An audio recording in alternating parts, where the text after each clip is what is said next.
አንድ ሰው ክርስቲያን ለመሆን መስፈርት የለው ሁሉም ሰው ክርስቲያን የመሆን እድል ተሰጥቶታል ነገር ግን ክርስቲያን ከሆነ በኋላ ከክርስቲያናዊ ውጭ ሆኖ አኗኗር እንዲኖር ግን አይፈቀድለትም ያን ነው መለየት ያለብን ማህበረ ቅዱሳን በጀሞ ደብረ ሰላም መድኃኔዓለም ቤተክርስቲያን ከፈለገ ሕይወት ሰንበት ትምህርት ቤት ጋር በመተባበር ከዳውሮና ኮንታ ሀገረ ስብከት ለተውጣጡ 30 ሰባኪያነ ወንጌል ስልጠና በመስጠት ላይ ይገኛል። የደብሩ ሰንበት ትምህርት ቤት ይህንን አይነት የሰባኪያነ ወንጌል ስልጠና ሲያደርግ ይህ ለሶስተኛ ጊዜው ሲሆን ከዚህ ቀደም በሰንበት ትምህርት ቤቱ ሰልጥነው የተሰማሩ አገልጋዮች ፍሬያማ ስራዎችን መስራታቸውንም ከሰንበት ትምህርት ቤቱ ያገኘነው መረጃ ያመለክታል።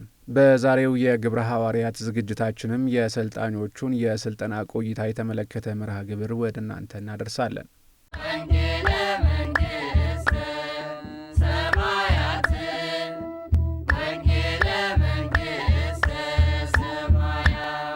የጀሞ ደብረ ሰላም መድኃኔዓለም ቤተክርስቲያን ምእመናን በምግባር በሃይማኖት ጽኑዓን የሆኑ ዘንድና የስብከተ ወንጌል አገልግሎቱ የተጠናከረ እንዲሆን በደብሩ ውጤታማ ስራዎችን በመስራት ላይ መሆናቸውን የደብሩ አስተዳዳሪ የሆኑት መልአከ አርያም መምህር አለማየሁ ዘውዴ ተናግረዋል።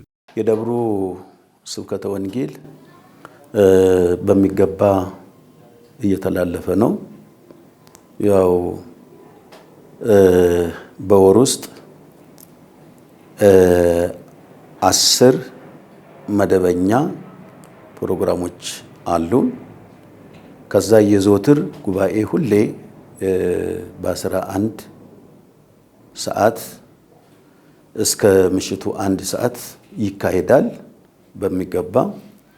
ይሄም እንግዲህ 10ሩ አሁን የቆጠርናቸው 4 እሁዶች አሉ። የጧት ጉባኤ የማታ ጉባኤ አለ። በ16 የእመቤታችን ጉባኤ የጧትን ማታ ጉባኤ አለን። በ14ም አቡነ አረጋዊ የጧት ጉባኤ የማታ ጉባኤ አለን። አርብ በየሳምንቱ ጉባኤ መድኃኒት ተብሎ የሚካሄድ ትልቅ ጉባኤ አለን። ሳምንታዊ ጉባኤ ማለት ነው። እነዚህን ሁሉ አካተን በወር መደበኛ ብዙ ህዝብ የሚገኝበት ከ10 ቀን በላይ አለን።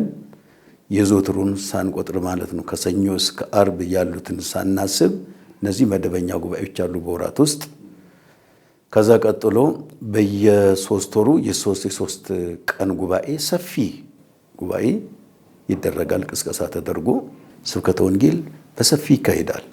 ደብሩ ከራሱም አልፎ በገጠሩ የሚገኘውን የስብከተ ወንጌል አገልግሎት ለማጠናከርና ተደራሽ ለማድረግ እየሰራ የሚገኝ ሲሆን የፈለገ ሕይወት ሰንበት ትምህርት ቤትም ከማህበረ ቅዱሳን ስብከተ ወንጌልና ሐዋርያዊ አገልግሎት ክፍል ጋር በመቀናጀት ለሌሎች እንደ ተሞክሮ የሚሆን ስራን በመስራት ላይ ይገኛል። ሰልጣኞች የመጡበት ቦታ ከዳውሮና ከኮንታ ሀገረ ስብከት ነው። እንዴት መጡ የሚለው ምልመላውን ያደረግነው እኛ እንደ ሰንበት ትምህርት ቤት አቅማችን ለይተን በዘንድሮ ዓመት 30 ልጆችን እንችላለን ብለን ፕሮፖዛል ካወጣን በኋላ ከአዲስ አበባ ካለው የማዕከሉ ጋር ኮንታክት ካደረግን በኋላ በቦታው ካለው ማዕከል ተናግሮ 30 ልጆችን 25ቱ ከኮንታ 25ቱ ከዳውሮ 5ቱ ደግሞ ከኮንታ መልምሎ ልኮልናል። የመጡ ልጆችም ያው ከመጡ ጀምሮ ስልጠናቸውን እየወሰዱ ይገኛሉ። መላእክት የተሰጣቸው ሃይማኖት በኋላ ደግሞ ለሰዎች ተሰጠች። ከሰዎች ደግሞ ምን ተገኘ? የሰዎች አኗኗር እሴታቸው ማንነታቸውን የሚገልጹበት ባህል ተገኘ ማለት ነው። ባህል ተገኘ። ስለዚህ ባህል ማለት የሰው የአንድ ማህበረሰብ ማንነት የሚገልጽ የሰው አስተሳሰብ ውጤት ነው የሚለውን በደንብ መያዝ ይጠበቅብናል። ሰልጣኞቹ ወደ ስልጠና ከገቡበት ጊዜ ጀምሮ ትምህርታቸውን በተቀመጠላቸው የጊዜ ሰሌዳ መሰረት በአግባቡ እየተከታተሉ መቆየታቸውንም ከስልጠናው አስተባባሪዎች መረዳት ችለናል። የመጡበትን ዓላማ በደንብ የተረዱ ናቸው። ያው ከብዙዎቹ ማለት ይቻላል ከ100% ብናሰላው ከ95% በላይ ያሉ ልጆች በደንብ የተረዱት ናቸው እና ለትምህርቱ ቀና የሆነው እኛ ባስቀመጥንላቸው መስፈርትና የጊዜ ሰሌዳ መሰረት ታዘው ነው። ካህናቶችም እንዳያችሁት አሉ፣ ዲያቆናትም አሉ። ግን እንደዚህ ታዘው እኛ እንደ መምህር ሆነን ላለው ነገር ደግሞ ቀና የሆነው የተማሩና የስካውን የሰጠው ይገኛሉ።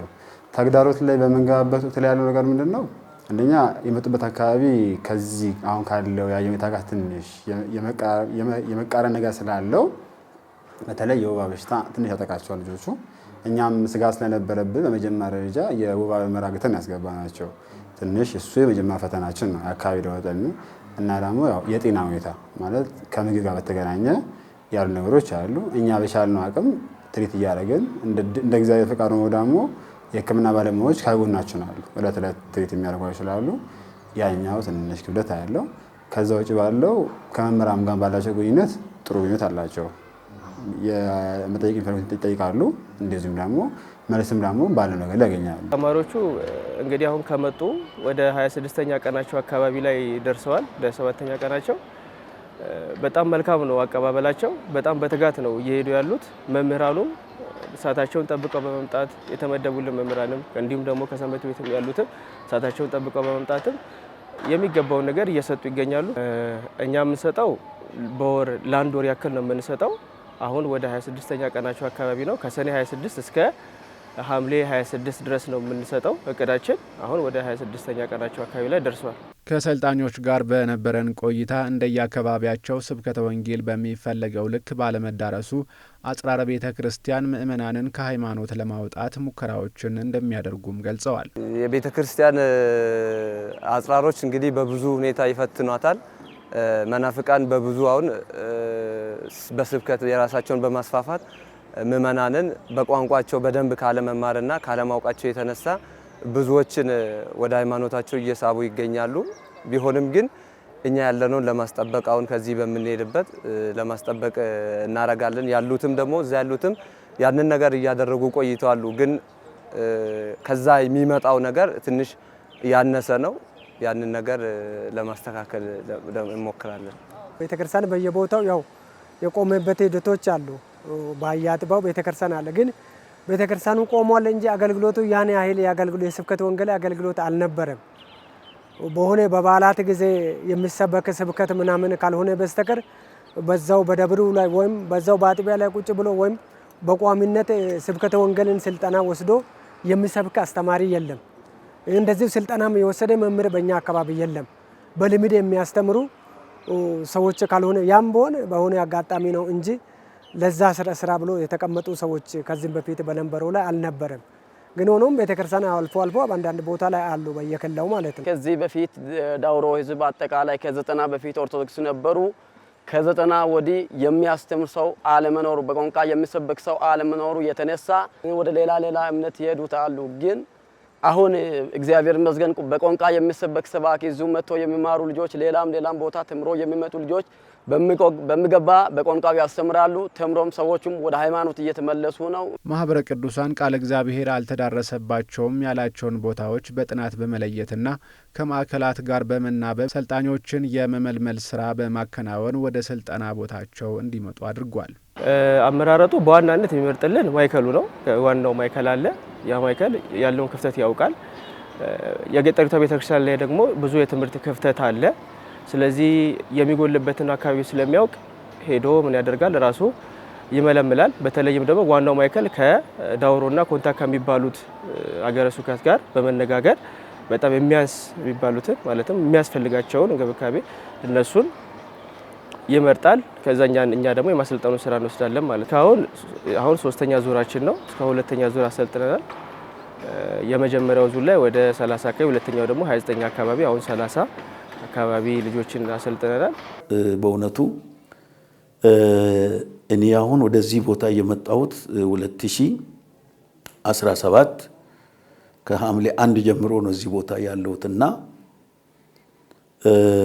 ይህንን ወንጌል ለገጠሪቷ አብያተ ክርስቲያናታችን ተደራሽነት እንዲኖረው ከወላይታ አካባቢ ወይም ዳውሮ ኮንታ በሚባሉ አካባቢ የወንጌል ተደራሽነት ያሌላቸው የወንጌል ጥማት ያላቸው የክርስትና እምነቱም ምን እንደሆነ የማያውቁ ሰዎች በቋንቋም የወላይታኛና የኮንታ ዳውሮ ብቻ ቋንቋ እንጂ እዚህ የቤተ ክርስቲያናችን ቋንቋ የማያውቁ በቤተ ክርስቲያናችን አሁን ወንጌል በመናስተምረው በመናስተላልፈው መልእክት እንኳን ማስተማር ያልቻሉ አካባቢ ብዙዎች አሉ።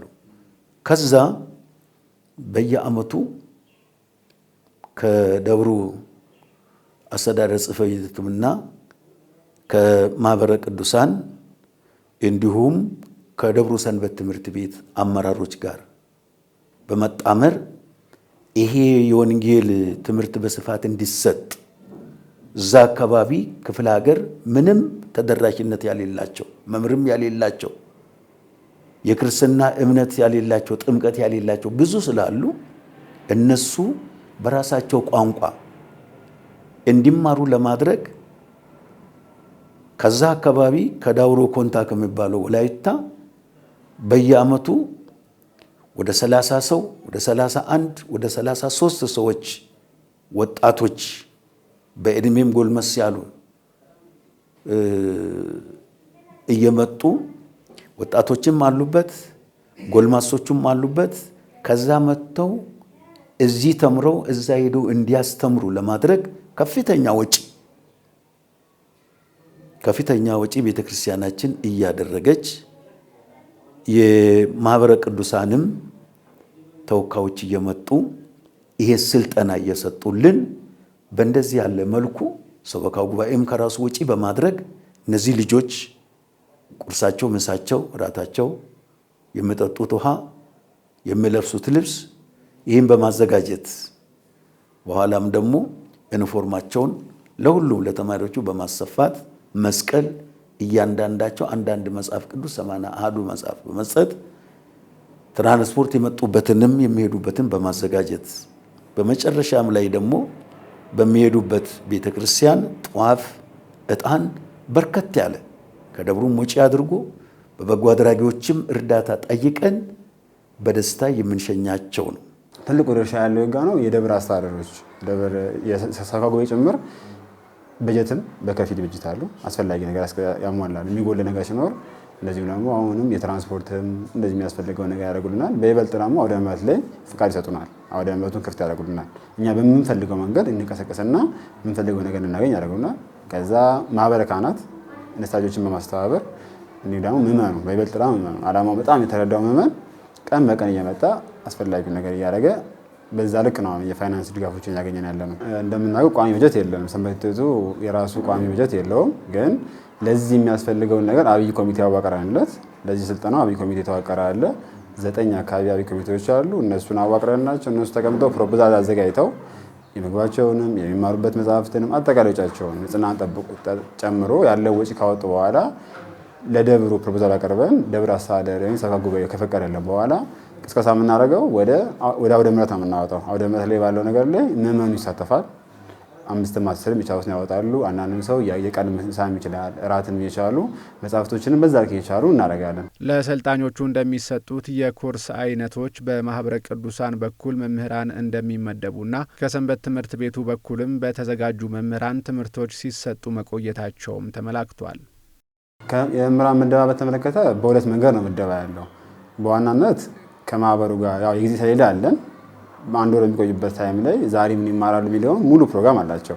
በዛ ፕሮግራም መሰረት ማምን ያስተምራል የሚለው ሰሌዳ የወጣው ከማህበሩ ጋር ተናግረን አውጥተን ጨርሰናል። ከዛም አብዛኛው መምህራን የተመደቡት ከማህበሩ በኩል ያሉት መምህራን ናቸው። በእኛ በኩል ደግሞ የሚሸፈኑ አሉ። ከኛ በወጡ ተማሪዎች ከኛ ባሉ መምህራኖች በተወሰነ መምህራን መድበን እያስተማርን እንገኛለን። ለምን መማር አስፈለገ የሚል ሀሳቦችን አንስተናል። እናንተም ተወያይታችሁ ያንን መልስ ሰጥታችኋል።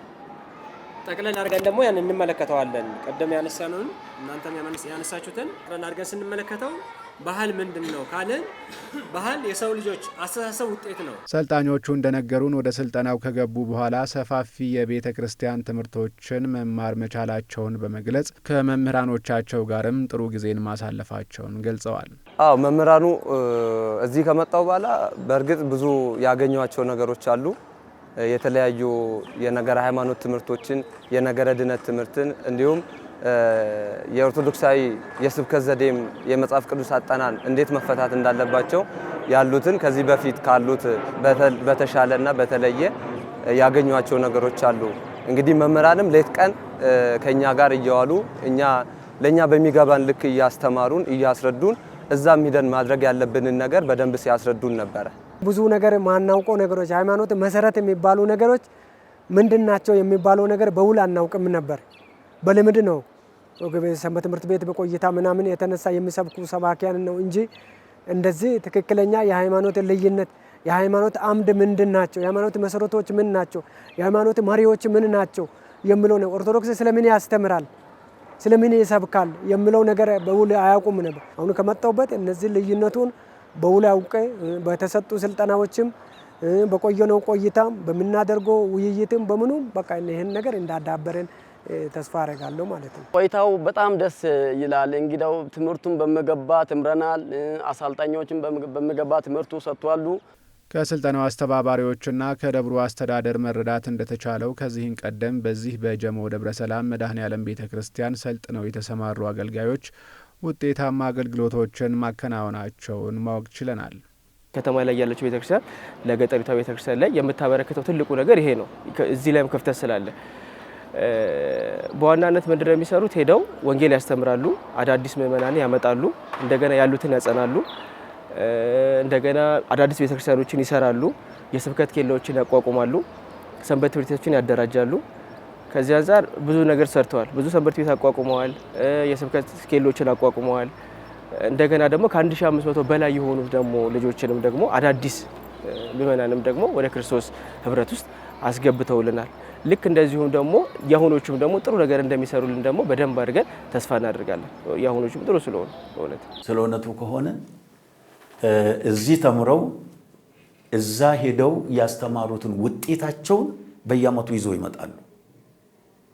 እዚህ የሰለጠኑትን የተማሩትን እዛ ሄደው ያስተማሩትን ከዛ ማስረጃ እስከ 300 400 ሰው አሳምነው እንዲጠመቅ አድርገው የወንጌል ተማሪ አድርገው የክርስቶስን ሙሉ ወንጌል እንዲቀበሉ አድርገው እነዚህንም ማስረጃ ይዘው እየመጡልን ትልቅ ስራ እየተሰራ ነው ያለው። በእውነት ይሄም ስናደርግ እንግዲህ ያው የኢትዮጵያ ኦርቶዶክስ ተዋሕዶ ቤተክርስቲያን ያሉት ማህበረ ቅዱሳን ቀደም ሲልም ያው ይታወቃል። ለኢትዮጵያ ኦርቶዶክስ ተዋሕዶ ቤተክርስቲያናችን ትልቅ የጀርባ አጥንትና ወይንም ደግሞ ለእምነታችን እንደ መከላከያ ሰራዊት ሆነው እምነታችን የሚጠብቁ ናቸው። ከጥንት ጀምሮ ማለት ነው። ብዙ እንቅስቃሴም ህዝቡም ወንጌል እንዲለምድ ለማድረግ ከእያንዳንዱ ገዳማትና አድባራት ሰው የማይደርስላትን ቤተክርስቲያን ሁሉ ማህበረ ቅዱሳን እየደረሰ ብዙ አስተዋጽኦ እንደሚያደርግ እናውቃለን። አብረንም ነው ያደግነው። በወጣትነታችን ዘመን ጀምሮ ነው የምናውቃቸውና ማህበረ ቅዱሳን ጽሕፈት ቤት እንኳን በሚቸገርበት ሰዓት ቆርቆሮ በቆርቆሮ በነበረ ጊዜ ከዛ ሰዓት ጀምሮ ወጣ ብሎ ለቤተ ክርስቲያናችን ጉባኤ በማስፋፋት ጉባኤ በመስራት ትልቅ ተደራሽነት እንዳላቸው እናውቃለን። አሁንም ደግሞ እዚህ ስመጣ ያው ማህበረ ቅዱሳን ስልጠና በመስጠት በዚህ ረገድ ደግሞ ትልቅ ትብብር በራሳቸው ትራንስፖርት ማለት ነው በራሳቸው ተነሳሽነት ደብሩንም እያበረታቱ እኛም ደግሞ ለወንጌል ተደራሽነት እንዲኖረውና ያችም ገጠሪቷ ውስጥ ያለችው ቤተክርስቲያን የኛው መሆኗን በማወቅ ይሄን ሰፊ ርቀት ያለውም ላይ ስራ እየሰራች ትገኛለች ቤተክርስቲያናችን። እኔም በማስተዳደርበት ቤተክርስቲያን በዚህ ጉዳይ የሰንበት ትምህርት ቤት አመራሮችም ሳስቸግሩኝ የደብሩ አስተዳደር ጽሕፈት ቤትም ለነዚህ ሰዎች አስተዋጽኦ ለማድረግና እንክብካቤ ለማድረግ ሙሉ ፈቃደኛ በመሆናቸው ከደብሩና ከማህበረ ቅዱሳን ጋር አንድ ሆነን ይህንን አስተዋጽኦ ስናደርግ በደስታ ነው ያስባለሁ። እስካሁን በነበረን የስልጠና ሂደት ላይ 59 ሰልጣኞች ሰልጥነዋል። እነሱ ምን ስራ እየሰሩ ነው። እስካሁን ባለው ሁኔታ እንደው እግዚአብሔር ፈቃዱ ነው እኛ ከጠበቅነው በላይ ብዙ ስራዎች ሰርተዋል። አንደኛ ያላመኑትን በማስጠመቅ ከ1028 በላይ በዚህ 2 ዓመት የሰለጠኑት 1028 የሚሆኑ ሰዎችን አዲስ አማኞችን አስጠምቀው ወደ ሲያቅ ቀላቅለዋል። ከ12000 በላይ የሚሆኑ ደግሞ አስተምረው አጽንተዋል ባለበት ማለት ነው። እነዚህ ደግሞ በሰፊነት የሰሩ ስራ ምንድነው? የስብከት ኬላዎችን አቋቁመዋል። አዳዲስ ቤተክርስቲያንን አሳንጸው ለአገልግሎት ክፍት አግኝተዋል። ሰንበት ቤቶችን ደግሞ ያሉም ነበሩ እነሱን አጠናክረዋል። እንደዚሁም ደግሞ አዳዲስ ሰንበት ቤቶችን ደግሞ እንዲቋቋሙ አድርገዋል። በይበልጥ ደግሞ ምንምን ላይ ነው እየሰሩ ያሉት ማስተማርና ወደ እምነቱ መመለስ የሚለው ላይ ማለት ነው። ወንጌል ለሁሉ እንዲዳረስ በቃላቸው የሚያስተምሩ መምህራን ያስፈልጋሉ። ለገጠር አብያተ ክርስቲያናት አሁን ለነዛ እስከ ቤታቸው ደርሶ የሚያስተምር መምህራን ያስፈልጋል። ይሄ ደግሞ የሚሆነው በዚህ መንገድ ስለሆነ እነዚህ መጥተው በሚሰለጥኑት በመምህራን መንገድ ስለሆነ ይህ ነገር ተጠናክሮ መቀጠል እንዳለበት ሰልጣኞች ከዚህ ስልጠና በኋላ ወደ የአካባቢያቸው ሲመለሱ በተማሩትና በተቀበሉት አደራ መሰረት በትጋትና በቅንነት ቤተ ክርስቲያናቸውን እንደሚያገለግሉም ነግረውናል። ትልቁ ስራ እኛ የምንሰራው ስራ ትልቁ በበረቱ ውስጥ ያሉ ሰዎችን በሃይማኖት እንዲጸኑ ማድረግ ነው። ሃይማኖቱን በትክክል አውቆ ወደ ስጋው ደሙ ቀርቦ ትልቁ ወደ መንግስት ሰማያት እንዲገቡ በቃ ሰዎቹ በበረቱ ላይ ያለው ማጽናት ነው። ሁለተኛ ደረጃ ላይ የምንሰራው ስራዎች ምንድነው? ከበረቱ የወጡ ሰዎችን ለመመለስ ስራዎቹን በቃ ቤት ለቤት በየከላው ዞረን ይሄን ስራ ለመስራት ነው። ሶስተኛ ደረጃ ላይ ምንድነው? በሌላ ሃይማኖት ውስጥ ያሉ ሰዎችን በስህተት ጎዳና ውስጥ ስላሉ እነዚህ ሰዎችን ወደ እውነተኛቱ መንገድ ወደ እውነተኛቱ ሃይማኖት ወደ ቀደመችው መንገድ እንድትመጡ ይሄን ስራ በሶስት ጎራ ከፍለን ለመስራት ነው እቅዳችንም። አሁንም ያለውን ሐሳብ በዚህ ደረጃ እየተወያየንም ያለነው በእንደዚህ አይነት ስራ ለመስራት ነው። አሁን ከዚህ ያው በቋንቋው አስተምራለሁ። ደግሞ ሌላ ከዚህ ከሃይማኖት ይወጡት አሉ፣ በማወቁም ባልማወቁም የተነሱት የተሄዱት አሉ። እነሱን ወደ ሃይማኖት መጥቶም እንድማር ቅዱስ ሥጋውን ቅዱስ ቁርባኑ እንድቀበል ማድረግ የኔ ድርሻዬ ነው። ይህን ስብከተ ወንጌል ባልተስፋፋባቸው ቦታዎች አገልጋዮችን አሰልጥኖ የማሰማራት ተሞክሮ ሌሎች ሰንበት ትምህርት ቤቶችና ማህበራት ሊጋሩት እንደሚገባም ተጠቁመዋል። አሁን በአዲስ አበባ ሰንበት ትምህርት ቤቶች በጣም ብዙ አሉ። ብዙ ቦታ ያላቸው ብዙ ፋይናንሻል ጥሩ የሆኑ ደብራት አሉ። እነሱ ከዚህ ላይ ወስደው አቅም ስላላቸው መስራት እንደሚችሉ ምንም ጥርጥር የለውም። ይሰራሉ። ዋናው ምንድነው? መቀናጀት ነው ዋናው። ስለዚህ እነዚህ ማድረግ ይችላሉ። እንዲሁም ደግሞ እኛ አሁን እንደ እግዚአብሔር ፍቃድ ምንድነው የምናደርገው? የራሳችን ወደፊት የሚኖረን ነገር ይኖራል። የራሳችን አቅም ይኖረናል። ስለዚህ በዛ ላይ በደንብ አድርገን እንሰራለን። ከህዝቡም የምናገኘው ነገሮችን የበለጠ እያደረግን አሁን ያለው ቁጥርን ከፍ በማድረግ ለመስራት እናስባለን ነው። ይሄ ነው ከፍ አድርገን ቁጥሩንም እንሰራለን። እንደገናም ደግሞ እኛ ጋርም ያሉትንም ደግሞ አባላቱንም በደንብ አድርገን እንሰራለን። ይሄ ነው ትልቁ ስራችን። ይቺ የምታቀር የከተማይቱ ቤተክርስቲያን ትልቁ ፍቅሯ የምታሳየው ለገጠሪቱ ይሄን ስለሆነ በደንብ እንሰራለን ብዬ አስባለሁ። የማስተላልፈው መልእክት ምንድነው? ያው ሁሉንም ማመስገን እፈልጋለሁ። ደብራችንንም፣ አስተዳዳሪውን፣ ካህናቱንም። ምክንያቱም ይሄንን ፋይናንሻል የምናገኘውም እንደገናም ደግሞ ምግባቸውንም የተለያዩ ነገሮችን የምናገኘው ከአባቶቻችንና ከህዝቡ ነው። ስለዚህ ይሄን ላደረጉት ሁሉ በጣም አድርገን እናመሰግናለን። በዚሁ እንድትቀጥሉ ነው። ለሰንበት ትምህርት ቤቶችም ደግሞ የምናስተላልፈው መልእክት ምንድነው? አቅም ያላችሁ ሰንበት ትምህርት ቤትም ደግሞ ይሄንን በተቻላችሁ መጠን ይሄንን በጎ ስራ እንድትደግፉ በራሳችሁም ደግሞ እንድትጀምሩ የሚል ለማስተላለፍ ፈልጋለሁ። የእግዚአብሔርን ወንጌለ መንግስት ተደራሽነት እንዲኖረው ለማድረግ ሁሉም እያንዳንዱ ድርሻቸውን ቢወጡ የቤተ ክርስቲያናችን እጣ ፋንታ ለወደፊት ትንሽ ልንሰራራ ይችላል የሚለው ነው።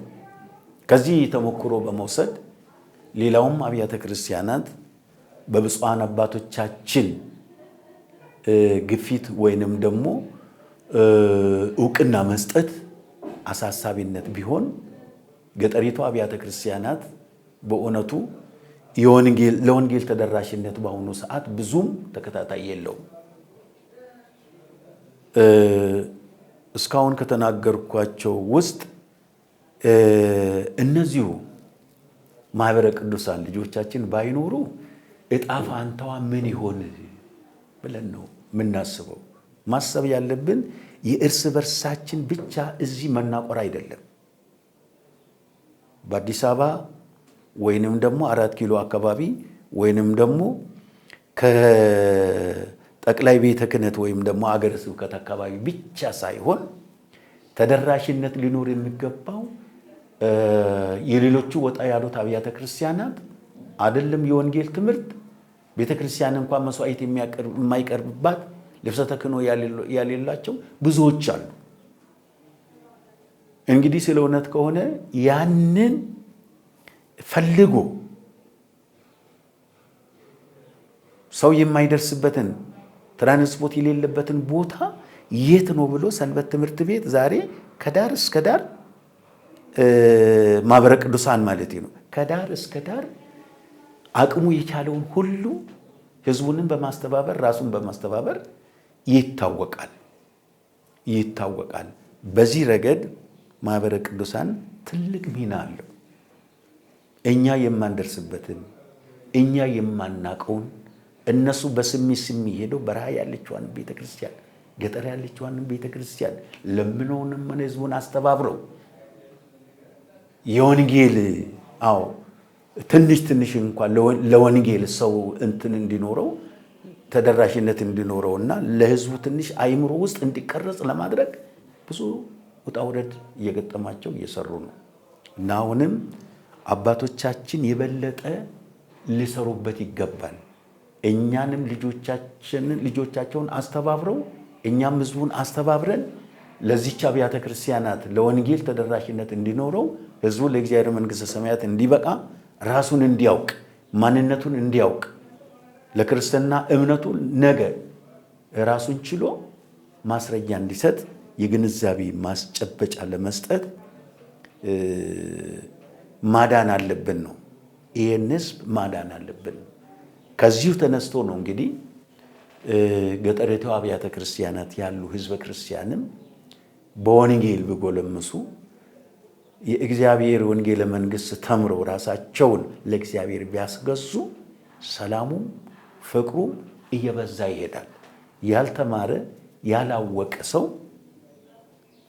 እምነት ያሌለው ሰው ብዙም ለሰላምና ለፍቅር ቦታ ጊዜ አይሰጠውም። ምክንያቱም ስላላወቀ ስላልተማረ ነው። ሰው ቢማር ሰው ቢያውቅ ኖሮ ሰው ህይወት አያጠፋም ነበረ። ዛሬ ሰላም ተፈልጋ የማትገኘዋን ሰላም ወንጌል ታመጣ ነበረ። ወንጌል የሰላም እናት፣ የሰላም አባት፣ የሰላም የፍቅር ጌታ ያስተማረው ያስተላለፈው ነቢያትም ሐዋርያትም የደከሙበት ይህች የእግዚአብሔር ወንጌል መንግሥት ለዓለም ሁሉ ለህዝቧ ሁሉ እንድትዳረስ አባቶቻችን መበርታት አለባቸው ነው። አባቶቻችን መጠንከር አለባቸው ነው። እኛም ደግሞ የአባቶቻችንን መርህና መልእክት ተቀብለን እታች ላሉት በየቋንቋቸው እንዲማሩና ከእግዚአብሔር ከፈጣሪያቸው ጋር እንዲተዋወቁ ቢበረቱ የኢትዮጵያ ኦርቶዶክስ ተዋሕዶ ቤተክርስቲያን አባቶቻችን ዋኖቻችን ቢበረቱልን በጣም መልካም ነው የምለው። በቀጣይነት ይቀጥላል እናምናለን።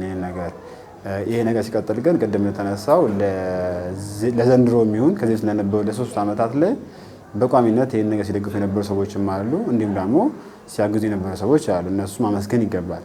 መጀመሪያ ደረጃ እናመስገን የሚገባን የደብሩ ሰበካ ጉባኤ አስተዳደር ለዚህ ዓላማ ፈቃደኛ ሆኖ አንደኛ ቦታ ፈቅደውልን መማሪያ ክላስም እንደዚሁም ደግሞ ማደሪያ ቦታዎችን ፈቅደውልን አስፈላጊ የሚባሉ ግብአቶችን ውሃም ይሁን ማንኛውም ነገሮችን በአግባቡ እንዳገኙ ተደርጎ ይህ በማድረጋቸው በቅድስት ቤተክርስቲያን ስም እናመሰግናለን። ከዛም በዘለለ ደግሞ አውደ ምሕረት ፈቅደውልን እንድናስተባብር አግተውልን የምንፈልገው ደግሞ ዛሬ በፈቀደው መጠን ሰውን እንዲያግዝ በማድረጋቸው ይህን ምስጋና እንዲደርስልኝ እፈልጋለሁ። ከዛም ግን ደግሞ የደብሩ አስተዳደር አካላት በሙሉ ማመስገን እፈልጋለሁ። በይበልጥ ደግሞ የደብሩ ካህናት እና የንስሐ ልጆች ናቸው። እነሱም ዕለት ዕለት በአይነት የመማሪያ መጽሐፍቶች አሉ፣ እንደዚሁም ሳሙና ላርጎ የመሰሉት ነገሮች እያመጡ የሰጡ ሰዎች አሉ። እነሱንም እግዚአብሔር ያክብርልን ማለት እፈልጋለሁ። ከዛም በዘለለ ግን ትልቁን ስራ የሰራው ምዕመናን ናቸውና ምዕመናን ዕለት በዕለት ምግብ አንድ ቀን ምሳ እየሰሩ እያመጡ አብረው እያበሉ ያን ማድረጋቸው እግዚአብሔር ያክብርልን ቅድስታን ትጥልን ማለት እፈልጋለሁ። በቀጣይ በሚኖረው ነገር ላይ ከጎናችን እንደሚሆኑ ተስፋ አለን እና ይሄ ነገር በቀጣይ የሚቀጥል ነው ብዬ አምናለሁ። በመጨረሻም የስልጠናው ተሳታፊዎች ወደዚህ ከመጡበት ጊዜ ጀምሮ ስለተደረገላቸው መልካም አቀባበልና ላገኙት የትምህርት እድል አመስግነዋል። ይህንን አገልግሎት ይህንን ስልጠና እንድንወስድ እዚሁ ሆነው ሲያስተባብሩ የነበሩትን የፈለገ ሕይወት ሰንበት ትምህርት ቤትን ማመስገን እፈልጋለሁ። የአካባቢው ማህበረሰብ ደግና መልካም ለሃይማኖት ደግሞ ቅን እኔ ብቻ ልዳን ብቻ ሳይሆን አብረን እንዳን አብረን እንውረስ የሚሉ ስለሆነ መጨረሻ ላይ እዚህ የአካባቢ ምእመናን በጣም የሚመሰገን ምእመናን ነው ያለው። እዙ የሚያስተባበሩ ሰንበተ ማርያም ደብሩ አስተዳደር ሙሉን ህዝበ ክርስቲያኑን ለማመስገን በጣም ከልብ ይወዳለሁ። እናንተም እግዚአብሔር ባርካችሁ። ብሩክ ነው።